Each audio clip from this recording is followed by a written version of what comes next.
안녕하세요. 오늘 당신과 함께 깊이 파볼 이야기는 바로 테슬라 오토파일럿 관련 소송입니다. 네, 최근에 테슬라가 거의 2억 4천만 달러, 우리 돈으로 하면 3천억 원이 넘는 엄청난 배상 판결에 항소를 했다는 소식이 있었죠. 네, 금액이 정말 크죠. 저희가 받은 자료, 그 팟사이트 기사를 토대로 이 사건의 전말부터 그 속에 숨겨진 의미까지 한번 탈탈 털어보겠습니다. 네, 좋습니다. 이게 그냥 단순한 사고 하나가 아니라 사실 자율주행 기술의 미래, 그리고 그 책임 문제까지 연결되는 좀 큰 이야기거든요. 맞습니다. 그래서 이 복잡한 사안의 핵심을 좀 명확하게 이해하는 게 오늘 저희 목표입니다. 자, 그럼 시작해볼까요? 네, 이 사건 정말 주목해야 합니다. 이게 그냥 교통사고 배상 소송 이걸 넘어서요. 자율주행이라는 이 거대한 기술 변화 앞에서 우리가 앞으로 어떻게 해야 할지 그 숙제를 던져주고 있거든요. 숙제요. 기술이 막 발전하는데 그럼 그걸 쓰는 사람 책임, 또 그걸 만드는 회사 책임은 어디까지냐? 이런 질문이요. 지금 이 법적 다툼 속에 그 질문이 녹아있다고 보시면 돼요. 자료들을 보니까 이 사건이 던지는 질문 무게가 정말 상당하더라고요. 책임의 경계선에 대한 질문. 네, 중요하죠. 그럼 먼저 사건 자체부터 좀 자세히 보죠. 자료를 보면 사건은 2019년 플로리다에서 일어났어요. 네, 2019년이요. 테슬라 모델 S 차량이 주행 중이었는데 이때 오토파일럿 모드를 쓰고 있었다고 해요. 오토파일럿? 그것도 그냥 오토파일럿이 아니라 차선 변경 보조 같은 기능이 들어간 걸로 보이는 강화된 버전이었다고 하고요. 맞습니다. 근데 여기서 중요한 게 오토파일럿이 이름과는 다르게 이게 완전 자율주행은 아니라는 거, 이걸 먼저 확실히 해야 해요. 그게 핵심이군요. 네, 어디까지나 운전자가 계속 주의하고 개입해야 하는 주행 보조 시스템이죠. 그렇죠. 그런데 이 오토파일럿 모드로 가던 차가 교차로에서 빨간불에 멈춰있던 다른 차, 그리고 그 옆에 있던 보행자를 그대로 충돌한 사고였습니다. 아이고, 안타깝게도 이 사고로 22살 젊은 여성이 목숨을 잃고 같이 타고 있던 다른 사람도 크게 다쳤다고 자료에 나와 있네요. 네, 정말 비극적인 사고였죠. 근데 그때 운전자는 뭘 하고 있었을까요? 뭔가 좀 다른 요인이 있었던 것 같은데요. 네, 바로 그 부분이 이 사건을 더 복잡하게 만들어요. 자료에 따르면 당시 운전자였던 조지 맥기 씨가요. 사고 직전에 바닥에 뭘 떨어뜨렸나 봐요. 휴대폰을요? 운전 중에? 네, 그걸 주우려고 했다는 거예요. 그러니까 당연히 앞을 제대로 못 받고 브레이크를 밟는다거나 하는 제동 조치를 전혀 못했던 거죠. 명백하게 운전자 부주의가 있었던 상황인 겁니다. 휴대폰을 줍나라 앞을 못 봤다. 딱 들어보면 운전자 잘못이 커 보이는데. 근데 배심원단 판결은 좀 달랐던 거죠. 그렇습니다. 만약 그냥 운전자 과실로만 끝났다면 뭐 이렇게까지 큰 이슈는 안 됐을 거예요. 네. 배심원단은 운전자뿐만 아니라 제조사인 테슬라에게도 책임이 있다. 그것도 아주 상당히 크다고 판단했습니다. 상당히 크다는 게 어느 정도였죠? 무려 99%의 책임을 테슬라에게 물었어요. 네, 99%요. 운전자 잘못도 있는데. 네, 99%. 그래서 최근 나온 판결에서 테슬라한테 피해자 측에 2억 4,200만 달러, 그 천문학적인 돈을 배상하라고 명령한 겁니다. 99% 책임에 2억 4천만 달러라니. 와, 진짜 엄청난 판결이네요. 여기에는 실제 손해배상액 말고도 그 외 잘못이 아주 크다고 볼 때 매기는 징벌적 손해배상액, 이게 포함된 거죠. 맞습니다. 징벌적 손해배상액이 굉장히 큰 비중을 차지하고 있어요. 이건 배심원단이 테슬라의 잘못이 그냥 뭐 실수 정도가 아니라 어떤 고의성이나 중과실에 가깝다 이렇게 봤다는 의미로 해석될 수 있는 거죠. 고의성까지. 근데 테슬라는 당연히 이걸 받아들일 수 없다는 입장이고 뭐 바로 항소였습니다. 테슬라 입장에서는 뭐 당연히 항소할 만하겠네요. 그 정도 금액이면. 테슬라가 항소하면서 내세우는 주장, 그 핵심은 뭔가요? 역시 운전자 과실을 강조하겠죠. 정확합니다. 테슬라는 항소 이유서에서 딱 못을 박았어요. 사고의 유일한 원인은 운전자의 부주의와 오용이다. 이렇게요. 유일한 원인이다. 네, 즉 운전자가 전방주시 의무를 안 지키고 휴대폰 줍고 뭐 시스템을 잘못 써서 사고 난 거지 오토파일럿 시스템 자체에는 아무 결함이나 문제가 없었다. 이 주장입니다. 아하. 따라서 제조사인 자기들한테는 법적인 책임이 없다. 이거죠. 이건 뭐 전형적인 제조물 책임 소송에서 제조사가 방어하는 논리랑 비슷해요. 제품 자체에 하자 없으면 책임 없다. 그러니까 우리 기술 설명서대로 쓰면 안전해. 근데 운전자가 딴짓하다 사고 낸 거니까 우리 잘못은 없어. 딱 이거네요. 듣고 보면 맞는 말 같기도 한데요. 네, 그렇게 볼 수도 있어요. 테슬라는 오토파일럿 쓸 때도 운전자가 항상 핸들에 손 올리고 앞을 봐야 한다고 경고는 하거든요. 하긴 하죠. 그리고 시스템도 주기적으로 운전자가 주의하고 있는지 확인하는 기능도 있고요. 네, 핸들 잡으라고 경고 뜨고 그러죠. 네, 테슬라는 이런 걸 근거로 들면서 설령 자기들한테 일부 책임이 인정된다 해도 그 징벌적 손해배상액은 법적 상한선에 맞춰서 확 깎아야 한다. 이렇게 주장하고 있습니다. 기술 한계 알렸고 최종 책임은 사용자한테 있다. 이걸 강조하는 거죠. 하지만 피해자 쪽 입장은 완전히 정반대잖아요. 단순히 운전자 부주의, 이걸로는 설명 안 되는 뭔가가 있다 이렇게 보는 거겠죠. 그렇습니다.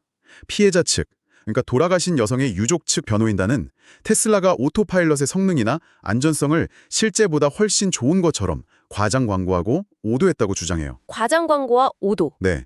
이게 운전자가 시스템을 너무 믿게 만들었고 결국 운전자가 주의를 소홀히 하게 된 근본적인 원인을 제공했다. 이런 논리입니다.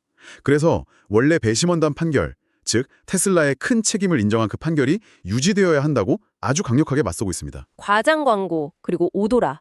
핵심은 마케팅이랑 이름 자체에 있다 이 말이네요. 바로 그 지점입니다. 특히 오토파일럿이란 이름 자체가 주는 오해의 소지가 크다.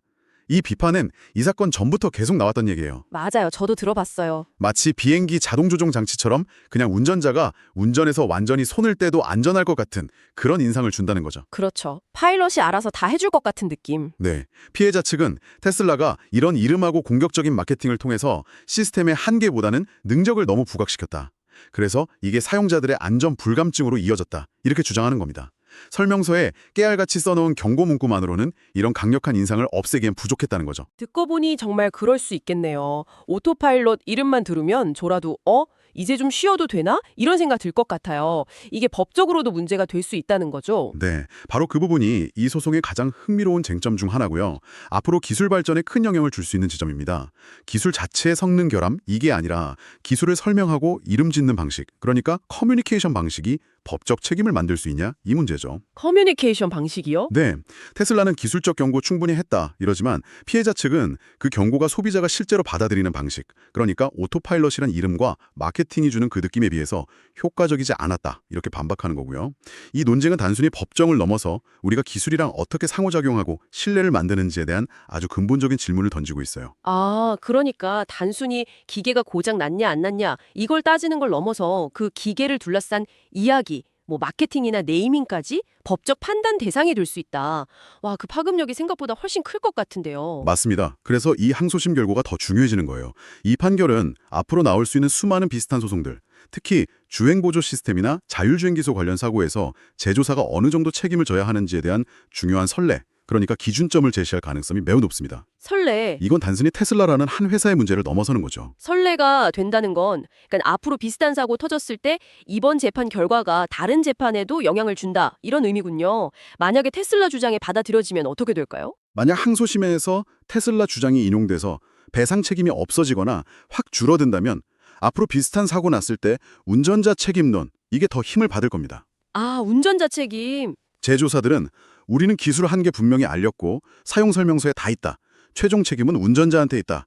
이 주장을 더 강하게 할 수 있게 되겠죠. 기술은 어디까지나 보조도구일 뿐이다. 이런 인식이 법적으로도 강화될 수 있고요. 그럼 반대로 원래 판결이 유지되거나 여전히 테슬라 책임을 크게 인정하는 쪽으로 결론이 난다면요? 그렇게 되면 상황은 완전히 달라집니다.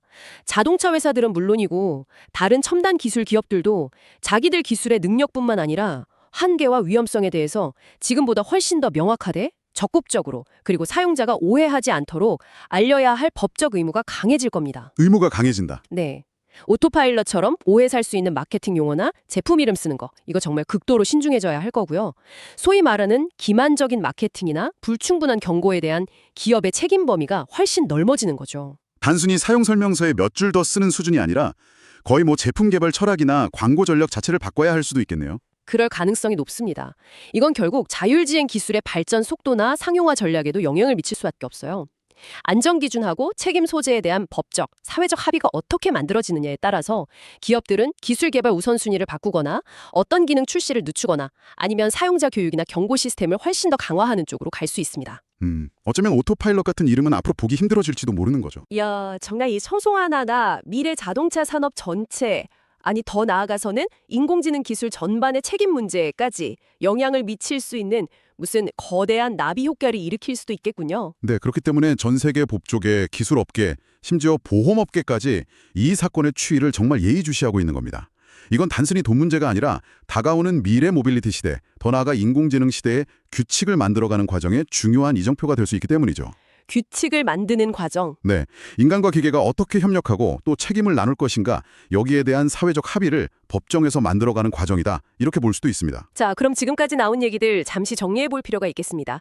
2019년 플로리다에서 테슬라 모델 S가 오토파일럿 모드로 달리다가 사망사고를 냈고 배심원단은 운전자 과실도 있었지만 테슬라에게 2억 4천만 달러 넘는 거액의 배상 책임을 물었다. 네, 그랬죠. 테슬라는 여기에 불복해서 항소하면서 사고 원인은 전적으로 운전자 잘못이다. 이렇게 주장하고 있고요. 그렇죠. 반면에 피해자 측은 테슬라의 과장 광고 그리고 오해를 부르는 오토파일럿 이름 같은 게 사고의 근본 원인이다. 이렇게 맞서고 있습니다. 네, 팽팽하죠. 그리고 이 사건의 최종 결과는 앞으로 자율주행 기술의 책임 소재를 어떻게 나눌지에 대한 아주 중요한 법적 선례가 될 가능성이 크다는 점까지 짚어봤습니다. 그렇다면 이 모든 논의가 지금 이걸 듣고 계신 당신에게는 어떤 의미를 가질까요? 이 사건은 우리한테 법적인 책임을 넘어서는 질문들을 던져줍니다. 이 논의를 바탕으로 당신이 스스로에게 한번 던져볼 만한 질문들이 있어요. 첫째, 우리는 현재 우리가 쓰는 스마트폰 음성비서부터 자동차 주행보조 시스템 그리고 앞으로 더 발전할 자율주행 시스템까지 이런 기술들을 어느 정도까지 믿어야 할까요? 아, 신뢰의 문제군요. 네, 기술이 편리함을 주는 건 분명한데 그 기술의 능력과 한계를 우리는 얼마나 명확히 알고 쓰고 있을까요? 어디까지 믿고 맡기고 또 어디서부터는 의심하고 직접 확인해야 할까요? 기술을 그냥 무조건 믿어서는 안 된다는 거네요. 어떻게 보면 당연한데 다시 한번 생각하게 되네요. 특히 오토파일럿 같은 이름에 혹하지 말고 그 실체를 정확히 파악하려는 노력이 필요하다 이런 말씀이시군요. 그런 측면이 분명히 있죠. 또 다른 질문은 기업들에게 향합니다. 기업들은 자기들이 만든 첨단 기술의 잠재적인 위험성이나 한계, 그리고 사용자가 져야 할 책임을 어떻게 더 효과적으로 전달할 수 있을까요? 어떻게 해야 할까요? 단순히 법적 책임을 피하려고 빼곡하게 적어놓은 설명서나 잠깐 깜빡이는 경고 등 이걸로 충분할까요? 아니면 사용자가 직관적으로 이해하고 항상 인지할 수 있게 디자인 단계부터 안전을 고려하고 이름 짓는 것에도 더 깊은 고민을 해야 할까요? 이 사건은 기업들에게 더 높은 수준의 소통 책임을 요구하고 있는지도 모릅니다. 결국 기술 개발 속도만큼이나 어쩌면 그보다 더 중요하게 그 기술을 안전하고 책임감 있게 쓰는 방법에 대한 사회 전체의 고민과 합의, 그리고 사용자 눈높이에 맞는 교육과 소통이 필요하다는 거군요. 그렇습니다. 그리고 마지막으로 우리 자신에게 던져야 할 질문이 있어요. 주행보조 시스템이 점점 더 좋아지고 미래에는 완전 자율주행차가 나올 텐데 이런 기술의 진화에 발맞춰서 우리 자신의 운전 습관이나 책임의식은 어떻게 변해야 할까요? 아, 운전자의 역할 변화. 네, 기술이 많은 걸 대신해 줄수록 우리는 운전에 더 소홀해져도 괜찮을까요? 아니면 오히려 시스템이 어떻게 돌아가는지 더 깊이 이해하고 시스템이 오작동하거나 예측 못한 상황이 생겼을 때 어떻게 대처해야 할지 미리 고민하고 대비하는 그런 새로운 종류의 운전자 역량과 책임감을 키워야 할까요? 새로운 책임감이라. 어쩌면 우리는 지금 운전의 의미 자체가 바뀌는 거대한 전환점 위에 서 있는지도 모릅니다. 이 질문에 대한 답은 앞으로 당신이 운전석에 앉을 때마다 스스로 찾아가야 할 숙제일 겁니다. 기술의 편리함 뒤에 숨겨진 책임의 무게, 그리고 인간과 기계의 바람직한 관계 설정에 대한 고민. 네, 오늘 저희와 함께 이 복잡하면서도 중요한 사안을 깊이 있게 탐구해 주셔서 감사합니다. 앞으로도 계속해서 생각해 볼 만한 주제인 것 같습니다.